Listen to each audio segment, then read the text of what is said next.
আমার হাতে এই বিশাল জিনিসটার দাম বর্তমানে 1,60,000 টাকা। এটা অ্যাপেলের iPad pro M5 13 inch wifi ভ্যারিয়েন্টের 256 জিবি একটা আইপ্যাড। এই টাকা খরচ করলে আপনি লিটারালি ম্যাকবুকের লেটেস্ট M5 এয়ার এখন কিনতে পারবেন। এমনকি চাইলে আপনি একটা ভালো বাইকও আপনার জন্য কিনতে পারবেন এই দামে। কিন্তু কারা আসলে আইপ্যাডের M5 প্রোটা ব্যবহার করে, যেটা দিয়ে ল্যাপটপের কাজ পুরোপুরিভাবে করা যায় না, আর এই বড়সড় ডিসপ্লে যেটা আসলে ব্যবহার করতে গেলেও অনেক সময় অনেক অসুবিধার সম্মুখীন হতে হয়। আমাদের কাছে এই আইপ্যাডটার ইউজড ইউনিট আছে, যেটাই মূলত আমরা বিগত 2 দিন ধরে ব্যবহার করছি। এখানে আমরা পাবজি খেলেছি এবং আমরা নোট টেকিং করেছি। পাশাপাশি এভরিডে ইউজেসে একটা আইপ্যাডে যা যা করা যায় তার সবকিছুই আমরা এই আইপ্যাডে ব্যবহার করার চেষ্টা করেছি। এবং আজকের ভিডিওতে আমি আপনাদের সাথে এই M5 প্রো এর 1,60,000 টাকার আইপ্যাড ব্যবহার করার অভিজ্ঞতা শেয়ার করব। প্রথমেই এই জিনিসটা হাতে ধরে আমি অবাক হয়ে যাই এবং মাই ইনিশিয়াল এক্সপ্রেশন ওয়াজ যে ভাই, এটা সত্যিই অনেক বড় সড়ো একটা জিনিস।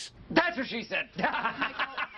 লিটারালি এই যে আমি হাতে ধরে আছি, আপনারা জাস্ট আমার দিকে তাকাইলেই বুঝবেন যেটা আসলে কত বড় একটা চ্যাসিসের উপরে তৈরি করা, আর খুবই মারাত্মক লেভেলের পাতলা করে বানানো হয়েছে এই আইপ্যাডটাকে, যা সাইডে দেখলে আপনি মনে হবে যে আপনি আইফোন এয়ার এর মতো কোনো ডিভাইস ধরে আছেন, বাট এটা বড় সড়ো একটা আইপ্যাড। অফকোর্স ডিজাইনের দিক থেকে এই আইপ্যাডটা সত্যি ফিউচারিস্টিক এবং সম্পূর্ণ বডিটাই কিন্তু অ্যালুমিনিয়ামের হওয়ার কারণে এর ওয়েট ব্যালেন্সিংটা প্রপারলি করা হয়েছে প্রত্যেকটা জায়গাতে, যে কারণে আইপ্যাডটা ধরতে আসলে খুব ভালো একটা হ্যান্ড ফিলিং দেয়। ইন মোস্ট কেসেস আমার কাছে মনে হয়েছে আমি বোধহয় বড়সড় একটা নোট ধরে আছি, যেটা একটা অ্যালুমিনিয়াম চ্যাসিসের উপরে বানানো নোট, যেখানে লিটারালি আমি আমার সকল বই পড়তে পারছি খুবই আরামে। আমি চাইলে কোনো কিছু নোট টেক ডাউন করে রাখতে পারছি। স্প্লিট স্ক্রিন ব্যবহার করে আমি একসাথে 3, 4, 5টা অ্যাপ্লিকেশন একসাথে অ্যাক্সেস করতে পারছি এখানে। এবং অ্যাপেলের আইপ্যাড ওএস এর নতুন আপডেটের কারণে আমরা একই স্ক্রিনে অনেকগুলো অ্যাপকে খুব সুন্দরভাবে সাজিয়ে ব্যবহার করতে পারছি। সো ডেফিনেটলি প্রোডাক্টিভিটির জন্য বা যারা স্টুডিয়াস মানুষ আছেন, পড়াশোনার কাজে এই আইপ্যাডের তুলনা হবে না,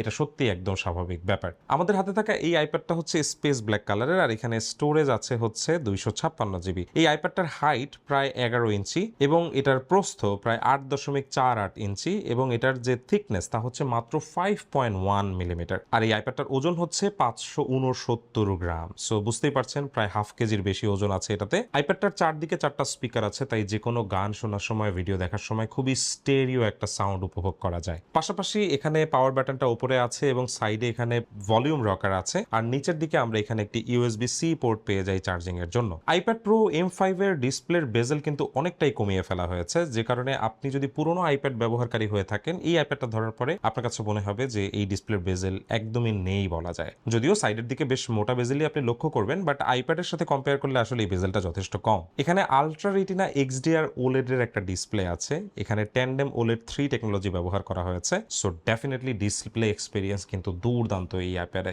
এত বড় স্ক্রিন OLED হলে সেটা অবশ্যই কন্টেন্ট দেখার জন্য খুবই দুর্দান্ত, এবং এভরিডে লাইফে ব্যবহার করতে গেলেও এই ডিসপ্লেটার যে আউটস্ট্যান্ডিং পারফরমেন্স সেটা আপনি অবশ্যই উপভোগ করতে পারবেন। ডিসপ্লেটাতে প্রোমোশন টেকনোলজি আছে অবশ্যই, এবং এটা কিন্তু অ্যাডাপটিভ রিফ্রেশ রেট সাপোর্ট করে 10 হার্টজ থেকে 120 হার্টজ পর্যন্ত। এখানে হোয়াইট কালার P3 আছে, ট্রুটোন টেকনোলজি আছে, ফিঙ্গারপ্রিন্ট রেজিস্ট্যান্ট অলিওফোবিক কোটিং আছে, এবং এটা ফুললি ল্যামিনেটেড একটা ডিসপ্লে, যে কারণেই মূলত এই ডিসপ্লেটা ব্যবহার করার সময় খুবই ভালো লাগে অ্যান্ড এক্সাইটিং লাগে। প্রত্যেকটা জিনিস দেখতে খুবই পাঞ্চি লাগে। এখানে অবশ্যই অ্যান্টি রিফ্লেকটিভ কোটিংও আছে এই ডিসপ্লেটাতে, তাই স্ক্রিন প্রোটেক্টর ছাড়া ব্যবহার করলে আপনি এখানে কিন্তু রিফ্লেকশন অনেক কম দেখতে পাবেন। Nano texture display glass option আছে এখানে, যেটা বেসিক্যালি স্টার্ট হচ্ছে 1 TB এবং 2 TB মডেলগুলো থেকে। সো আমাদের এই 256 জিবি ইউনিটে কিন্তু আমরা ন্যানো টেক্সচার পাচ্ছি না ডিসপ্লেতে। ডিসপ্লেটা কিন্তু যথেষ্ট ব্রাইট। আমরা ইনডোরে ব্যবহার করতে গিয়ে প্রায় 1000 নিটস পর্যন্ত ব্রাইটনেস পেয়েছি এখানে, এবং এটা অ্যাপল পেন্সিল প্রো সাপোর্টেড। পারফরমেন্সের জন্য এখানে অ্যাপেলের লেটেস্ট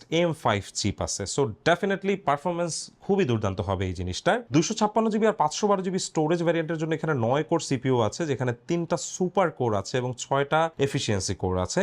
এখানে 10 কোর জিপিইউ ব্যবহার করছে ওরা। তার মানে ভাই, যারা ভিডিও এডিটিং করবেন কিংবা ফটো এডিট করবেন বা গ্রাফিক্স রিলেটেড কাজ করবেন, মানে খুবই ভালো পারফরমেন্স এখান থেকে পাবেন। লিটারালি একদম ম্যাকবুকে আমরা যেরকম জিপিইউ পাই তার থেকেও বেশি কিছু ক্ষেত্রে, কারণ M5 এয়ার এর ম্যাকবুকে আমরা পাচ্ছি 8 কোর জিপিইউ বেস ভ্যারিয়েন্টে, বাট এখানে আমরা পাচ্ছি 10 কোর জিপিইউ। এখানে নিউরাল এক্সেলারেটরস আছে এই চিপসেটটাতে, পাশাপাশি হার্ডওয়্যার এক্সেলারেটেড রে ট্রেসিং আছে এবং 16 কোর নিউরাল ইঞ্জিন আছে এই প্রসেসরটাতে। অন পেপার এই জিনিসটা খুবই খুবই পাওয়ারফুল। আই উইশ এটাতে কোনোভাবে যদি ম্যাক ওএস ব্যবহার করা যাইতো ভাই, তাহলে আমার মনে হয় না যে আর কোনো মানুষ M5 এয়ার বা M4 এয়ার ল্যাপটপকেও কিন্তু সবাই এই আইপ্যাড কিনতো, আইপ্যাড কিনে একটা ম্যাজিক কিবোর্ড ব্যবহার করতো এবং এটাকেই আইপ্যাড প্লাস ম্যাকবুক হিসাবে হিসাবে ইউজ করতো। আইপ্যাডটার ব্যাক সাইডে 12 মেগাপিক্সেলের ওয়াইড ক্যামেরা আছে, যেটা 1.8 অ্যাপারচারের, এবং এটা দিয়ে ডিজিটালি আপ টু 5x পর্যন্ত জুম করা যায়। এখানে একটা অ্যাডাপটিভ ট্রুটোন ফ্ল্যাশও আছে এবং স্যাফায়ার ক্রিস্টাল লেন্স কাভারও ব্যবহার করা হয়েছে এখানে। আর এই ক্যামেরাটা দিয়ে আপনি 4K তে ভিডিও শুট করতে পারবেন 60 FPS পর্যন্ত। সো আইপ্যাড তো আসলে আমরা ওইভাবে ক্যামেরার কাজে ব্যবহার করি না, তবে অনেক সময় ডকুমেন্টের পিকচার তোলার জন্য বেসিক্যালি এই ব্যাক সাইডের একটা ক্যামেরাই আমার কাছে যথেষ্ট মনে হয়। ট্রু ডেপথ ক্যামেরা হিসাবে এই আইপ্যাডটাতে আমরা ল্যান্ডস্কেপের 12 মেগাপিক্সেলের একটা সেন্টার স্টেজ ক্যামেরা পেয়ে যাই, যেটার অ্যাপারচার হচ্ছে 2, এবং পোর্ট্রেট মোডে with adaptive bokeh and depth কন্ট্রোলও এটা থেকে আসে। তার মানে হচ্ছে যে আমরা যখন মিটিং এ কথা বলবো আমরা অটোমেটিক্যালি কিন্তু আমাদের ব্যাক সাইড ব্লার করে দিতে পারবো। অ্যান্ড অ্যানিমোজি অ্যান্ড মিমোজি সাপোর্টও আছে, যেহেতু এখানে ফেস আইডি আছে এই আইপ্যাডটা আনলক করার জন্য, তাই আপনি আপনার বন্ধু বা যে কাউকে অ্যানিমোজি বা মিমোজি আপনি পাঠাতে পারবেন। সো অনেক তো স্পেসিফিকেশনস নিয়ে কথা বললাম, এখন একটু আইপ্যাডটা ব্যবহার করার এক্সপিরিয়েন্স আপনাদের সাথে শেয়ার করি। মোস্টলি আমি এই আইপ্যাডটাতে পাবজি খেলছি বিগত 2 দিন ধরে, অ্যান্ড লিটারালি ভাই হাইয়েস্ট গ্রাফিক্স সেটিংসে এই আইপ্যাডটা দিয়ে আমরা পাবজি খেলতে পারতেছি। এই যে আমি পাবজির গ্রাফিক্স সেটিংসে আছি, এখানে দেখুন আমি একদম আলট্রা এইচডিআর সিলেক্ট করেছি, আর এখানে কিন্তু আমি ফ্রেম রেট সেটিংস একদম এক্সট্রিমে সিলেক্ট করেছি, এবং এটা কিন্তু চাইলে আমি সুপার স্মুথও এখানে ইউজ করতে পারি, বাট আমি যেহেতু আলট্রা এইচডিআর অপশনটা এখানে পাচ্ছি, সো আমি আলট্রা এইচডিআর দিয়েই বেসিক্যালি গেমগুলো খেলি। সো আমি একটা ম্যাচ এখান থেকে একটু স্টার্ট করতে চাই এবং আপনাদেরকে দেখাতে চাই যে how good the experience is. So আপনারা দেখতে পাচ্ছেন এখানে আমরা পাবজিতে কিন্তু একটা গেমের মধ্যে আছি, and you can see the graphics, it's really really good and খুবই ফাস্ট রেসপন্সিভ কিন্তু এখানে আপনারা দেখতে পাচ্ছেন, এবং ফ্রেম রেটও কিন্তু দুর্দান্ত পাচ্ছি আমরা, অ্যান্ড খুবই খুবই ফাস্ট আমরা এখানে অপারেট করতে পারতেছি। সো এতক্ষণ আমরা শুধু পাবজি খেলছিলাম, এখন আমরা স্ক্রিন রেকর্ডিংটাও স্টার্ট করে দেই। সো আমরা দেখি যে স্ক্রিন রেকর্ডিং স্টার্ট করার পরে আমরা আসলে কোনো প্রকার কোনো ফ্রেম ড্রপের মতো ঝামেলা এই আইপ্যাডটাতে পাই কিনা। সো এখন দেখেন ব্যাকগ্রাউন্ডে আমাদের স্ক্রিন রেকর্ড চলছে কিন্তু automatic, and in the mean time আমরা পাবজিও খেলতেছি, অ্যান্ড লিটারালি কোনো প্রকার কোনো হিকআপস এখানে কিন্তু নাই। সো বোঝাই যাচ্ছে না যে ব্যাকগ্রাউন্ড অ্যাক্টিভিটি হিসাবে এখানে যে আমাদের এক্সট্রা করে স্ক্রিন রেকর্ড হচ্ছে।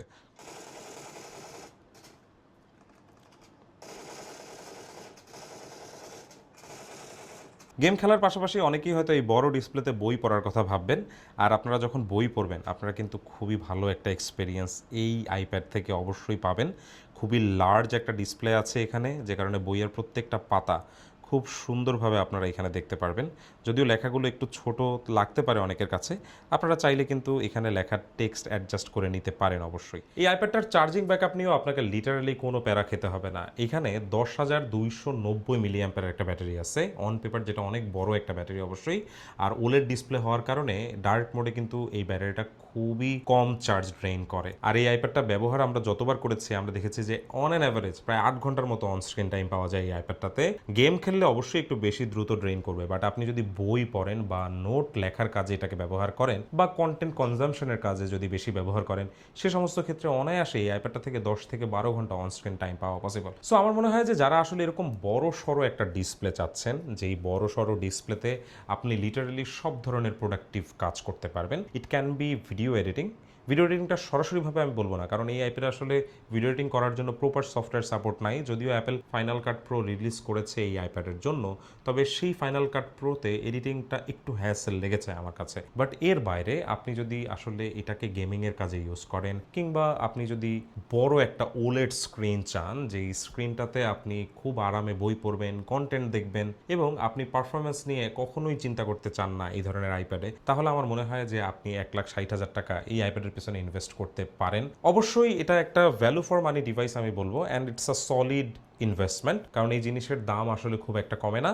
আপনি এখনও দেখবেন যে মার্কেটে M2 Pro এর 13 ইঞ্চি মডেল হয়তো 80 থেকে 1 লাখ টাকায় বিক্রি হচ্ছে। তাই আপনি যদি আসলে এই ডিভাইসটা কেনেন এবং আপনি যদি 1-2 বছর ব্যবহারও করেন, তারপরে আপনি বেশ ভালো দামে এটাকে সেলও করে দিতে পারবেন। সো আমার কাছে মনে হয় যে আইপ্যাডের M5 Pro একটা খুবই পাওয়ারফুল ডিভাইস। এখানে পাওয়ারফুল চিপ আছে, 10 কোর জিপিইউ আছে, এবং ডিসপ্লেটাও খুবই দুর্দান্ত। সো এক কথায় অ্যাপেলের ইকোসিস্টেমের সাথে কানেক্ট হওয়ার জন্য এবং অ্যাপেলের এই সফটওয়্যার হার্ডওয়্যার উপভোগ করার জন্য খুবই ভালো একটা ডিভাইস হতে পারে এটা। তবে আপনি যদি আসলে অন্য কিছু কেনার কথা ভাবেন এবং আপনি যদি চান যে আপনি কম বাজেটের মধ্যে কিছু কিনবেন, সেক্ষেত্রে আপনি অবশ্যই আইপ্যাড 11 জেনারেশন বা অন্য যে কোনো আইপ্যাড কিনতে পারেন। তবে ভাই, এই আইপ্যাড M5 Pro এটা ব্যবহার করে যে আনন্দটা পাওয়া যায়, সেটা অবশ্যই আপনি অন্য কোনো আইপ্যাড বা ট্যাবলেটে আপনি কখনোই পাবেন না। So thank you very much for watching.